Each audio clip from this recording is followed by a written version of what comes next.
할렐루야. 네, 사랑하고 축복합니다. 우리 옆에 계신 분들 좀 인사 나누시죠. 사랑하고 축복합니다. 감사합니다. 이 시간 우리 하나님께서 우리에게 주시는 말씀은 사도행전 24장 5절에서 6절 말씀입니다. 사도행전 24장 5절에서 6절 말씀입니다. 우리 두 절밖에 안 되니까요. 같이 한 목소리로 읽도록 하겠습니다. 우리가 보니 이 사람은 전염병 같은 자라 천하에 흩어진 유대인들을 다 소욕케 하는 자요 나사렛 이단의 우두머리라. 그가 또 성전을 더럽게 하려 함으로 우리가 잡아싸우니. 아멘.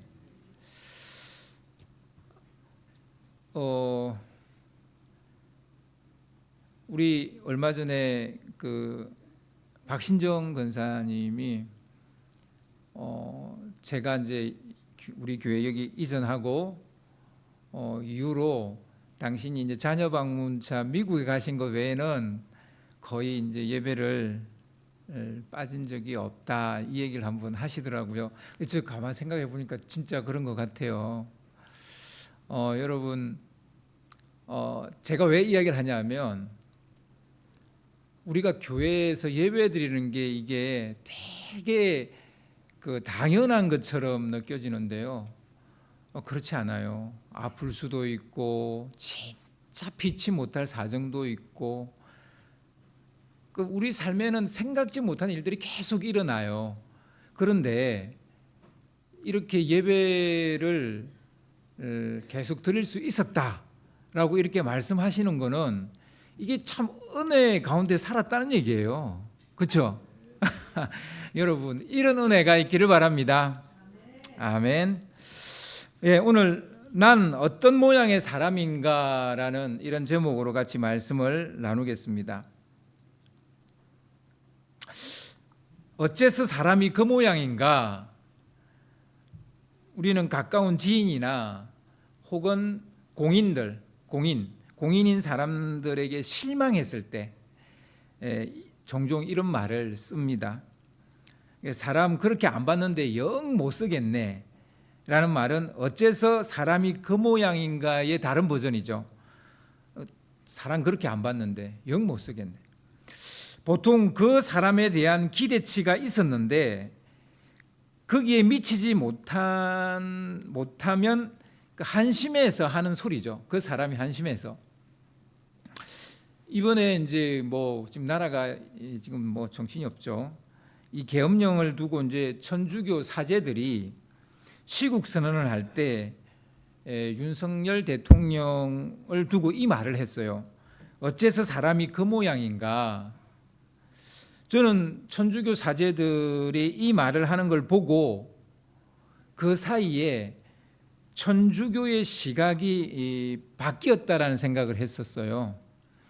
전에는 뭐든 내 탓이요 그랬거든요. 전에는 정말 내 탓이요 그랬단 말이에요. 그런데 이제는 다른 사람을 두고 왜 사람이 그 모양이요 라고 이렇게 말한단 말입니다. 제가 정치 이야기를 하려고 하는 게 아니고요. 우리는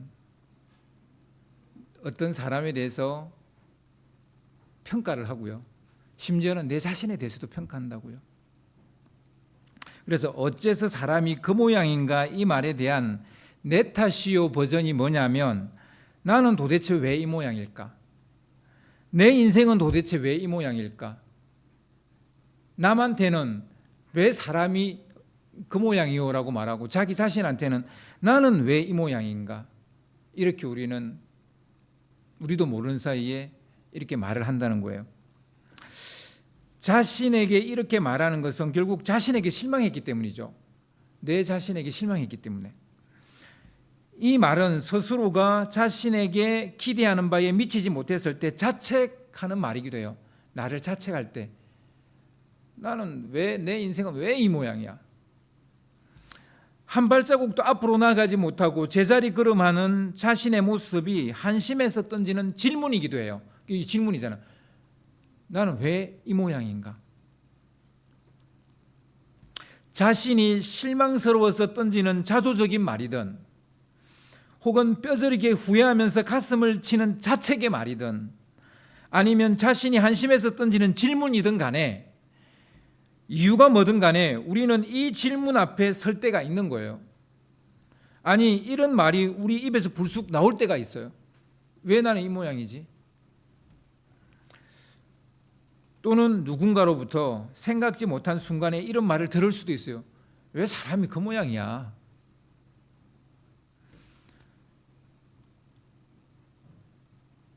스스로에게 던지는 질문이든 누군가가 혀를 차면서 던지는 말이든 이 물음 앞에서 우리는 우리 자신의 모양을 생각하지 않을 수 없습니다.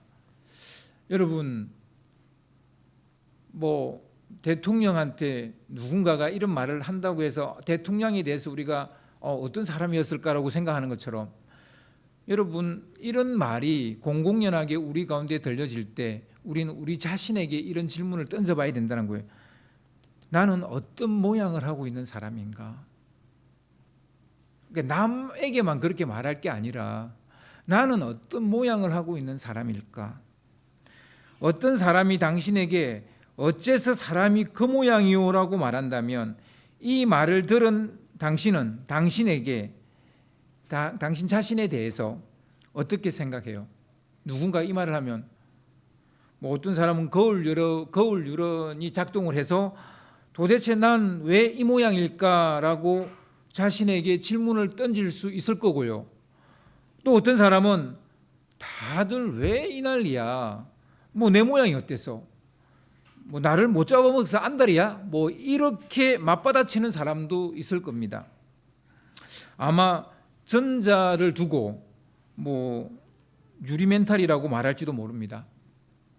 누가 그렇게 말한다고 해서 내가 왜 이래 막 이러면서 유리멘탈이 될 수도 있고요. 후자 같은 경우는 강철 멘탈이라고 말할 수 있겠죠. 누가 뭐라고 하든 그냥 나는 내 길 간다 이런 강철 멘탈을 가지고 있는 사람도 있겠죠. 그러면 깨지기 쉬운 유리 멘탈은 무조건 나쁜 것일까요? 그리고 무슨 소리를 들어도 끄떡하지 않는 강철 멘탈은 그럼 무조건 좋은 것일까요? 때로는 유리 멘탈이어야 할 때가 있어요. 자신을 돌아볼 수 있는 그런 멘탈이잖아요. 누군가가 이런 말을 하면, 특별히 하나님이 내게 그런 말씀을 하시면 우리는 유리 멘탈이 돼야 돼요. 깨져야 돼요. 깨어져야 된다고요. 그래서 유리 멘탈은 무조건 나쁘다 이렇게 말할 수도 없다는 얘기예요. 반대로 어떨 때는 강철 멘탈이어야 돼요. 어떤 소리를 들어도 흔들리지 않는 그런 정신이 필요할 때가 있어요. 그래서 그냥 딱 일직선에 어떤 평면에 놓고 유리 멘탈은 좋고 강철 멘탈은 안 좋고 이런 식으로 우리가 말할 수 없다라는 얘기입니다. 대제사장을 위시한 유대인들이 볼 때 바울은 한심하기 짝이 없는 인간으로 보였어요. 한때는 유대교의 전통을 이어갈 유능한 인재였어요. 유대교의 밝은 미래였다고요. 바울은 유대교의 밝은 미래였어요. 똑똑하기는 얼마나 똑똑한지 최고의 대학인 가말리엘 문화생이었어요. 하나님에 대한 열심은 또 얼마나 대단한지 대제사장이 딱 바울이 와서 허가증을 주시면 내가 다메섹에 가서 이 예수쟁이들을 붙잡아 오겠다 그러니까 허가증을 바로 써줍니다. 그만큼 믿었던 거예요. 그런 믿을 만한 청년이었어요. 전도 유망한 그런 청년이었어요. 그런데 이런 사람이 하루아침에 싹 바뀐 거예요. 하루아침에 나사렛 이단에 빠져서 사람이 영 이상하게 된 거예요. 사람 그렇게 안 봤는데 영 몹쓸 사람이 됐네. 이런 말이 이제 그들의 입에서 절로 나오는 거예요. 예루살렘 종교 지도자들이 공회에 선 바울을 보고 다들 한 번쯤 이 말을 했을 거예요. 얼마 전에 이제 이 예루살렘 그 산헤드린 공회에 섰잖아요. 그때 다들 혀를 차면서 사람이 왜 저렇게 됐어? 다 그랬을 거예요. 사람 저렇게 안 봤는데 어째 사람이 그 모양이야? 저 모양이야? 뭐 다 그랬을 거예요. 그들의 입장에서 바울은 이제 왜 사람이 저래 정도가 아니라 그냥 쳐다내버려야 되는, 죽여버려야 되는 그런 사람이 되어버린 거예요. 그런데 그렇게 죽이려고 그랬는데 이 글라우디오 루시아가 바울을 몰래 살짝 벨리스 총독에게로 넘겨버렸어요. 그리고는 벨리스 총독의 법정으로 가서 거기 가서 바울을 고소하든지 말든지 알아서 하세요. 루시아가 그렇게 말해버리는 거예요. 대제사장과 몇몇 장로들은 바울을 고소하기 위해서 다시 가이사랴로 내려갑니다. 가이사랴로. 이제 총독의 그 법정에 서게 된 거죠. 그리고 갈 때 이제 더둘로라는 변호사를 대동을 해서 재판에 출석을 했습니다. 모든 재판이 그렇듯이 재판장은 먼저 고소인의 변호사로부터 고소한 사람의 그 피의자의 죄가 뭔지를 듣게 되죠. 그래서 이제 그 더둘로는 간단 명료하게 바울의 제목을 이야기를 합니다. 뭐 두 가지 정도를 이야기하는데요. 첫 번째 고발 내용은 바울의 과거 행적에 대한 고발이에요. 오늘 본문 말씀을 보면 이거는 바울의 과거의 행적입니다. 우리 5절을 좀 띄워주시기 바랍니다. 우리가 보니 이 사람은 전염병 같은 자라 천하에 흩어진 유대인을 다 소욕케 하는 자요 나사렛 이단의 우두머리라. 5절 보셨죠? 이 사람은 전염병 같은 사람이라서 온 천하에 있는 유대인들을 선동해서 소동을 일으키는 그런 사람이다. 이렇게 말하고요. 그리고 나사렛 이단의 우두머리 같은 사람이다. 이렇게 말을 합니다. 그렇게 이 사람 바울의 제목이 그의 죄가 이거라는 거예요. 여러분 전염병이 왜 무섭습니까? 전파력 때문이죠. 바이러스에 감염된 숙주를 최대한 빨리 제거하지 않으면 이게 이제 팬데믹이 되잖아요. 그러니까 팬데믹이 되기 전에 완전히 전 세계에 퍼지기 전에 빨리 이거를 갖다가 뭐 제거를 해야 되는 거죠. 그래서 숙주 제거는 뭐 제일 먼저 해야 될 일이겠죠. 더둘로는 총독이 속히 바울을 정죄해서 죽여야 한다는 당위성을 주장하기 위해서 이 말을 사용한 겁니다. 전염병이라는 말을 사용한 거예요. 이 전염병 같은 사람이니까 빨리 이 사람의 죄를 정죄하고 그리고 죽여야 된다. 이제 이 말을 하려고 전염병이라는 말을 쓴 것 같아요. 그러나 우리의 생각은 조금 다르죠. 바울이 전염병 같은 사람이라는 말은 맞습니다. 우리는 여기에 대해서 동의를 합니다. 그죠?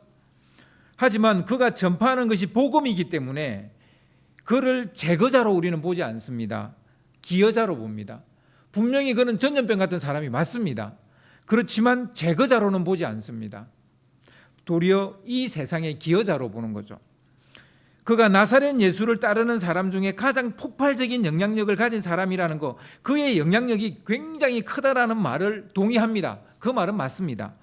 하지만 그를 제거자로 보지 않고 우리는 롤 모델로 봅니다. 왜냐하면 나사렛 예수는 이단자가 아니기 때문에 종교 지도자들의 입장에서 이단인 것이지 우리는 그렇게 보지 않죠. 하나님의 시각에서는 진정한 정통성이죠. 왜냐하면 계속 하나님께서 선지자를 통해서 예언했던 바로 그 사람이 예수님이니까. 예언하신 대로 오신 분이기 때문에 우리는 그를 이단자라고 보지는 않습니다. 결론이 뭡니까? 시각의 차이일 뿐이라는 거예요. 죽여야 할 당위성이 아닌 거예요. 그러니까 그 고소인이 고소한 내용의 거의 대부분은 동의를 합니다. 그렇지만 약간의 다른 차이를 이야기해요. 더둘로가 고발한 두 번째 제목은요, 비교적 최근의 행적이에요. 최근의 바울의 행적인데 6절을 보시면요, 6절을 띄워주세요. 그가 또 성전을 더럽게 하려 함으로 우리가 잡아싸우니, 이런 말씀이 나옵니다.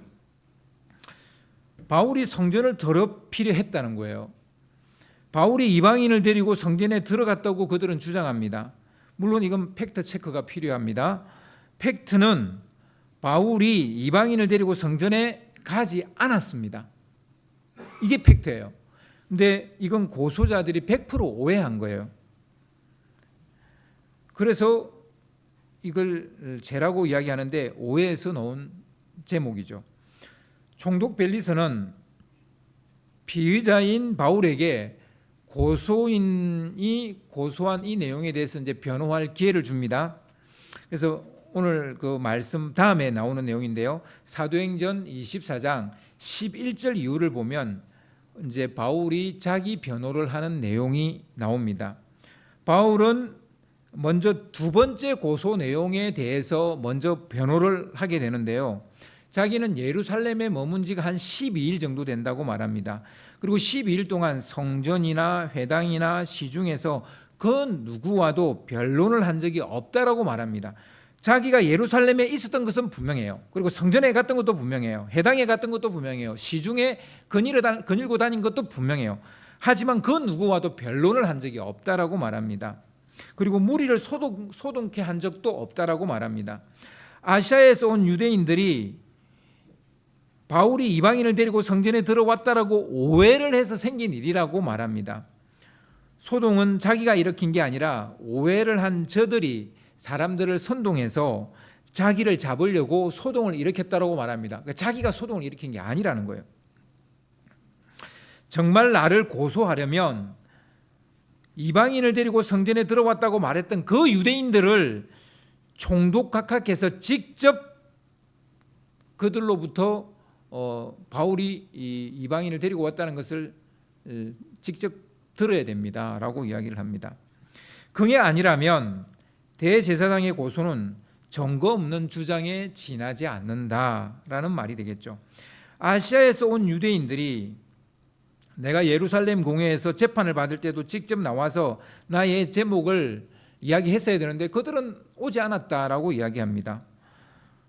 대제사장이 직접 본 것도 아니고 목격자나 정인이 있는 것도 아닌데 나를 고소하면 이거는 증거 불충분이 될 수밖에 없습니다라고 이야기하는 거예요.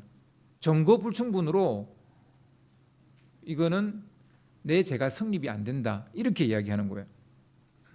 다만 자신이 대제사장이 참석한 그 예루살렘 공회에서 딱 이 말은 했다라고 말합니다. 그게 뭐냐면 죽은 자의 부활에 대하여 오늘 너희 앞에서 신문을 내가 받고 있다.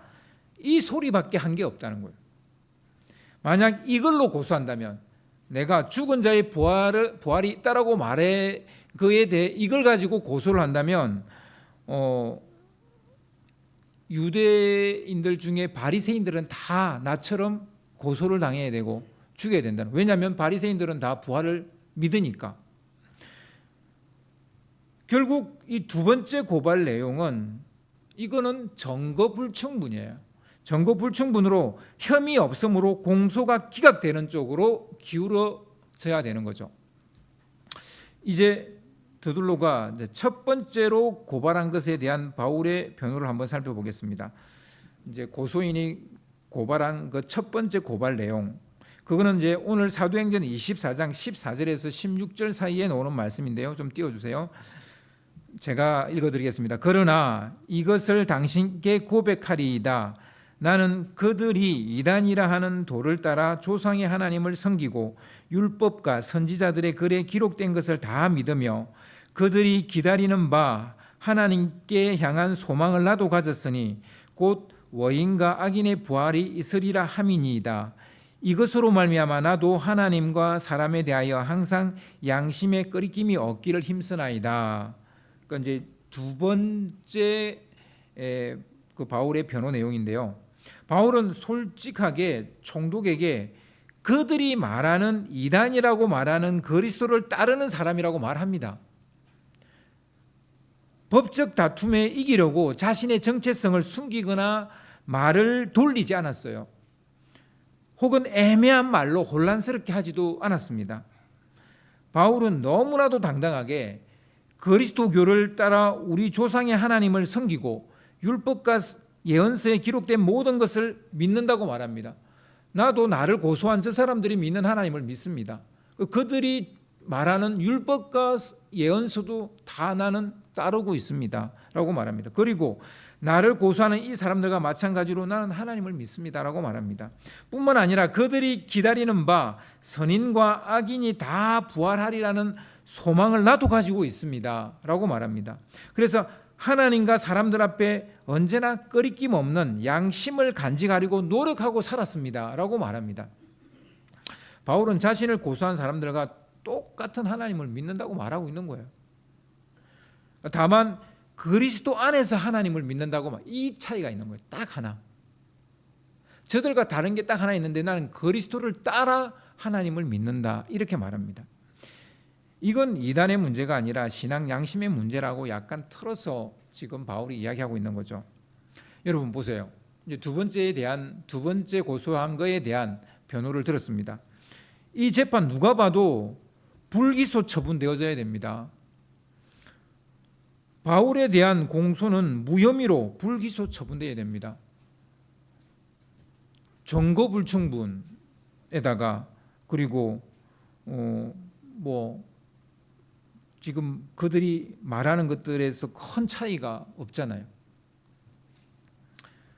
그런데 재판장인 총독 벨릭스는 이걸 불기소 처분하지 않습니다. 판결을 연기를 해버립니다. 사도행전 24장 22절을 보겠습니다.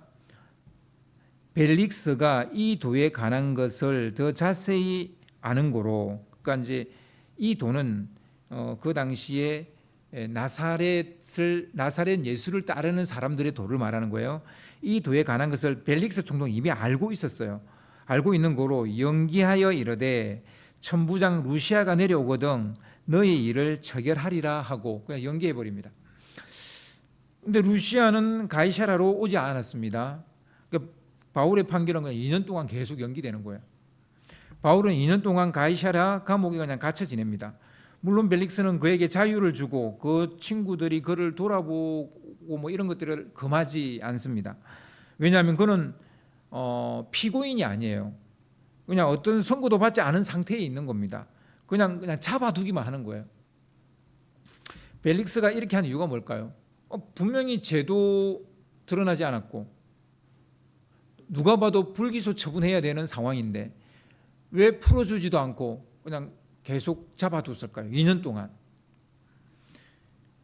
유대인들 전부가 바울을 죽이기를 원하기 때문이에요. 그러니까 유대인들의 선심을 사기 위해서 바울을 풀어주면 그들이 들고 일어날까 봐 그냥 감옥에 가두만 두는 거예요. 그리고 왜 선고를 안 합니까? 그러면 루시아가 바빠가지고 여기를 못 오네? 그러는 거예요. 그냥 그러고 있는 거예요. 전형적인 정치인의 판단이고 선택이라 할 수 있습니다. 전형적인 정치인의 판단이고 선택이에요. 이것이 벨릭스의 모양입니다. 벨릭스 그 사람의 모양은 어떻습니까? 이런 모양이에요. 전형적인 정치인인 거예요. 우리는 바울의 재판 과정을 쭉 지켜보면서 여러 가지 인간 군상을 보게 됩니다.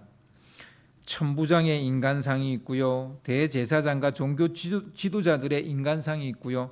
법조인들의 인간상이 있고요. 피의자인 바울의 인간상이 있고요. 총독의 인간상이 있고요. 누구나 자기만의 인간상을 가지고 있습니다. 이 없는 사람은 없죠. 그렇다면 우리는 어떤 모양의 사람일까요?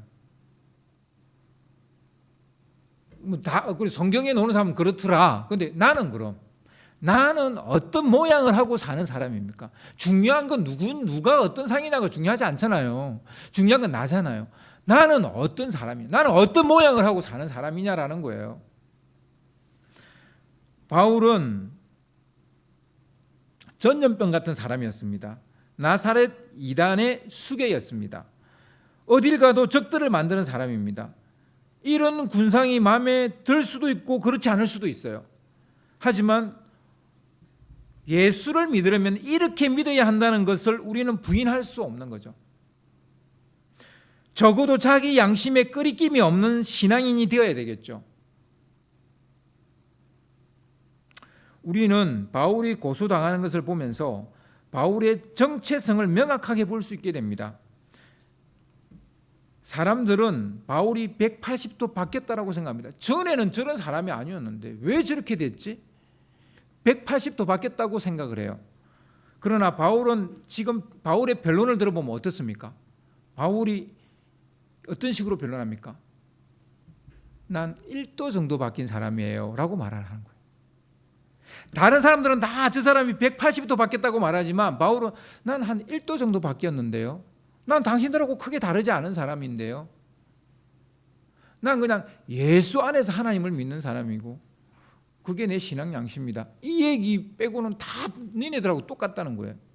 그러니까 한 1도만 바뀐 거예요.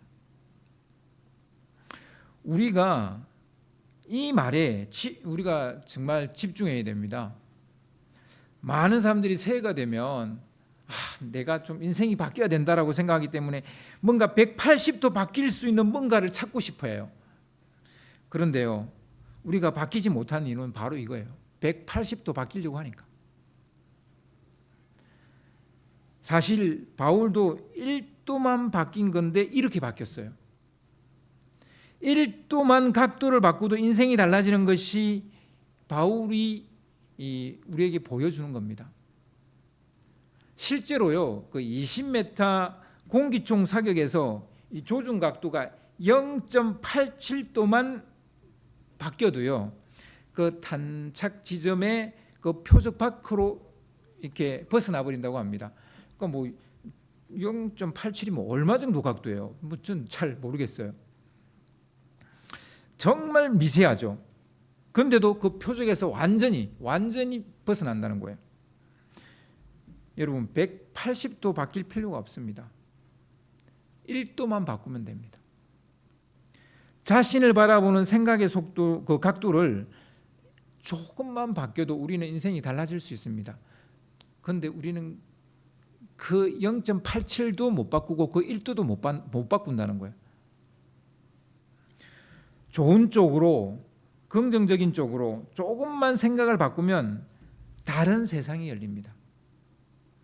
좋은 쪽으로 조금만 감정을 바꾸면 세상이 달라져 보입니다. 어떤 사람은 열등하면서도 열등감을 느끼지 않고요. 어떤 사람은 열등하지 않은데 열등감을 느끼는 사람도 있어요. 약간의 생각의 각도의 차이인 거예요. 내가 아무리 봐도 저 사람은 열등한 게 없는데 본인은 열등하다고 생각해요. 어떤 사람은 내가 봐도 진짜 열등한데 열등하지 않다고 생각해요.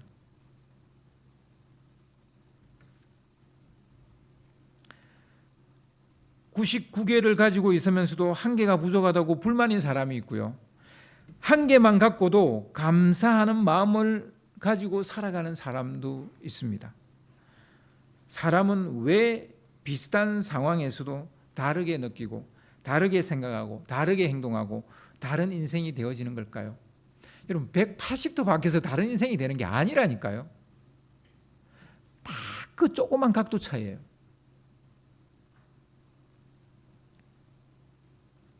생각의 각도에 따라 실패한 자기 자신을 무가치하게 여길 수도 있고요. 누군가는 반대로 생각해요. 난 좋은 경험을 했다고. 실패했다. 난 너무너무 정말 중요한 경험을 했다고. 그렇게 말하는 사람도 있어요. 하고 있는 일을 마음에 들어하지 않을 수도 있고요.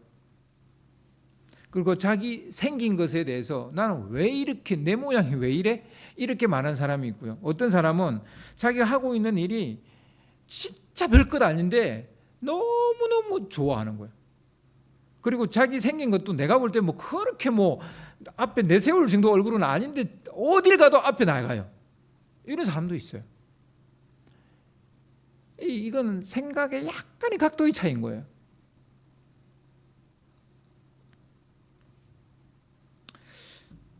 어째서 사람이 그 모양인가라고 말하기 전에 사연이 있었겠지. 그렇게 생각하면 좀 좋아요. 받아들이기 힘든 일일수록 그저 뭐 그러려니 그냥 그러면 될 걸. 그거에 대해서 그냥 물고 늘어지죠. 그 정도밖에 못해 보다는 그 정도면 잘했지 뭐 라고 생각하는 사람도 있는 거예요. 여러분 어느 쪽인 것 같아요? 그 정도밖에 못해 라고 말합니까? 아니면 그 정도면 잘했지 뭐 라고 말하는 사람입니까? 근데요, 우리가 내 자신에게 참 인색하잖아요. 왜 이거밖에 못해? 좀 격려해 주세요. 그 정도면 잘했지. 그리고 우리는 가까이 있는 사람들한테 참 인색해요. 자기와 가장 가까운 사람은 자기죠. 자기한테도 인색하고요. 또 가까이 있는 사람한테 인색해요. 그리고 나하고 거리 있는 사람한테 인색하지 않아요. 좀 거리 있는 사람들은 뭐라고 말해요? 잘 못해도 에이 뭐 괜찮아. 뭐 또 하면 되지. 그런데 가까운 사람한테 그렇게 절대 이야기 안 해요. 왜 그밖에 못했어? 이렇게 이야기해요. 여러분 가까이 있는 사람들한테 그 정도면 잘했으라고 말해야 돼요. 근데 이 가까이 있는 사람한테 그 정도밖에 못해라고 말하는 사람은 꼭 자기 자신한테도 그렇게 말해요. 자기 자신한테 너 그 정도밖에 못해 이렇게 말하는 거예요. 삶의 각도를 1도만 바꿔봅시다. 삶의 질이 180도로 바뀔 겁니다. 우격다짐으로 삶을 180도 바꾸려고 하지 마시고 그냥 1도만 제대로 한번 바꿔보자는 거예요. 누구나 자극을 받으면 반응을 하게 돼 있어요. 근데 그 사이에 공간이 있다는 사실 여러분 아십니까? 자극과 반응 사이에는 공간이 있어요. 그 막간의 시간에 우리는 생각과 감정을 선택을 합니다. 화를 낼까? 그냥 웃어줄까? 미워할까? 좋아할까? 그 막간의 시간에 우리는 우리의 감정을 선택을 하게 돼요. 그리고 생각도 선택해야 돼요. 좀 보야? 에이 잘했지. 뭐 이런 식의 우리는 선택을 하게 돼 있어요. 이 생각과 감정의 속도를 1도만 긍정적인 쪽으로 돌린다면 그 1도로 긍정적인 쪽으로 내가 생각과 감정을 선택을 한다면 우리의 삶이 달라진다는 거예요. 별로 중요하지 않은 평가에 신경 쓰지 말고요. 자기 모양도 없는 사람이 나를 보고 어째서 사람이 그 모양이라고 말하면 그냥 헐려버리면 되는 건데, 그러나 내가 생각해도 내 모양이 마음에 들지 않는다면 1도만 생각과 마음을 바꿔봅시다. 시련을 당한 후에요, 누군가는 폐인이 되고 누군가는 시인이 된다고 그러더라고요. 여러분 시련을 당하고 난 다음에 폐인이 되는 쪽을 선택하시겠습니까? 시인이 되는 쪽으로 선택하시겠습니까? 폐인이 아니라 시인이 되는 것은 1도면 충분합니다. 180도 필요 없어요. 1도만 바꾸는 노력을 1도만 바꾸는 이 노력은 우리 할 수 있잖아요. 180도는 좀 우리가 뭐 못할지 몰라도 1도 바꾸는 건 할 수 있잖아요. 특별히 신앙에서, 여러분 신앙에서 1도의 변화를 좀 꿈꾸시면 어떨까요? 우리 이제 1월 달도 벌써 이제 중순이 지나갔습니다. 뭔가 계획을 하고 마음의 다짐을 하실 텐데요. 다짐도 계획도 아예 모양도 없이 그냥 1년을 시작한 사람도 있겠지만, 여러분 모양 없는 건 뭐 더 이상 이야기거리가 안 되니까 그건 제가 이야기 아예 뺐어요. 그래도 뭔가 내가 모양은 좀 갖추고 싶다, 내가 한 해는 이렇게 살고 싶다라는 삶에 대한 모양을 좀 갖추고 싶다면 생각해 봅시다. 1도만 바꾸는 건 어떻겠습니까? 오늘 이 말씀을 생각하시면서 우리 다 같이 기도하기를 원합니다.